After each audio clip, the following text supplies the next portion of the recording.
A senior defense official confirms to Fox News that 5 Chinese Navy ships have been spotted in the Bering Sea off the Alaskan coast. This sighting coincides with President Obama's visit to the state.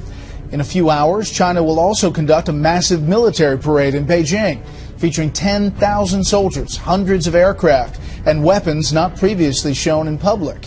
Defense officials say they're monitoring the Chinese activity closely.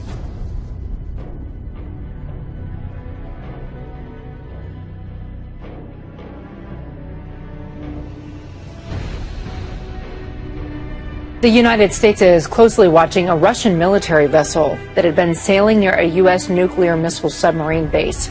Defense officials say the ship is gathering intelligence against the U.S. nuclear missile submarines and other targets. That ship's been tracked from the northern Atlantic near Canada since late August as it's made its way past Florida, very close to the coast there, and now past Cuba.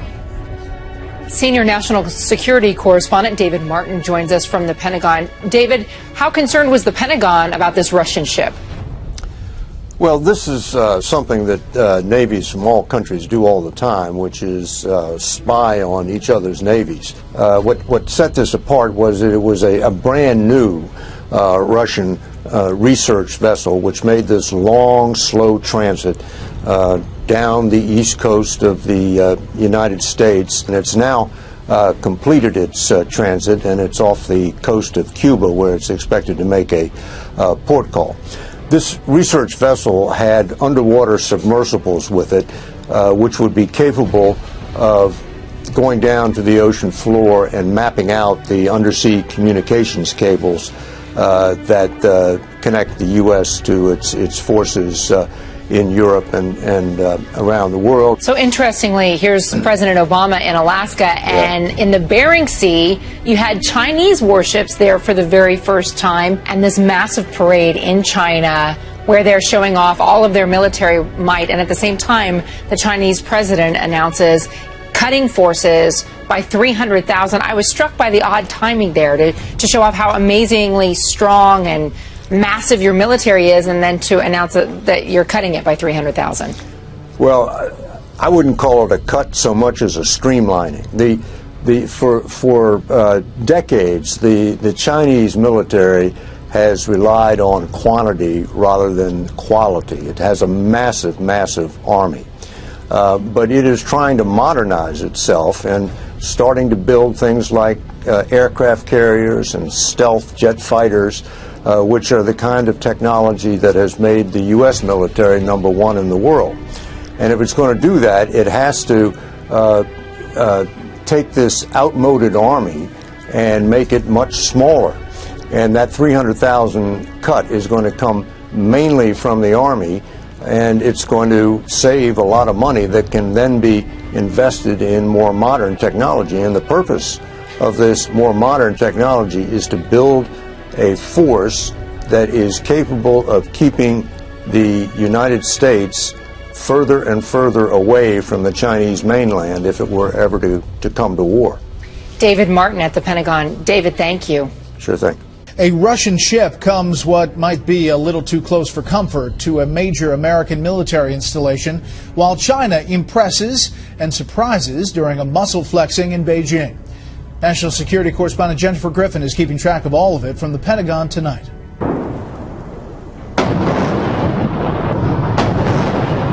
A 70-gun salute in Tiananmen Square to mark the end of the war with Japan, a show of strength ahead of President Xi's visit to the White House later this month as China demonstrates its military prowess 70 years after the end of World War II. 12,000 Chinese soldiers marched through Beijing today. Also on display, a cruise missile known as a carrier killer capable of destroying an aircraft carrier at sea, and China's J-31 fighter jet, a near replica of the U.S. F-35, the most expensive weapons program in Pentagon history. The Chinese version, some say, engineered with stolen U.S. technology. Then a surprising announcement by the Chinese president, an admission that the Chinese economy, like the U.S., requires defense budget cuts. I announced that China will cut its number of troops by 300,000.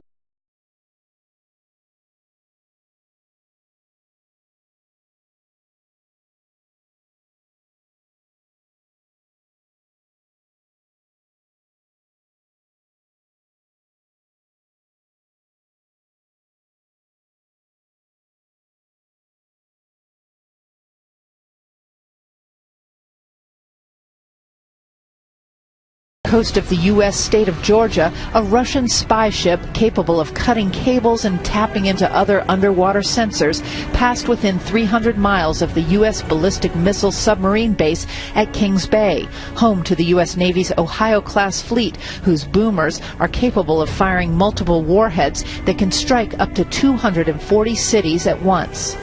Furthermore, those 5 Chinese warships that were seen in the Bering Sea while President Obama was visiting Alaska, they have since reversed course, we're told by Pentagon officials, Brett. And Jen, what about these new attacks by ISIS using chemical weapons? Well, Brett, new evidence tonight that ISIS has launched more attacks using mustard agents. In response, the Pentagon has ordered its 3,500 troops in Iraq to dust off their chemical suits and refamiliarize themselves with their protective equipment. ISIS has fired more shells at Kurds, causing painful blisters, and a rocket near the Mosul Dam, which left a mysterious yellow cloud in the air, Brett. Okay, we'll follow it. Jennifer Griffin at the Pentagon. Jen, thanks. The pride of thine heart hath deceived thee, thou that dwellest in the clefts of the rock, whose habitation is high, that saith in his heart, who shall bring thee down to the ground? Though thou exalt thyself as the eagle, and though thou set thy nest among the stars, thence will I bring thee down, saith the Lord.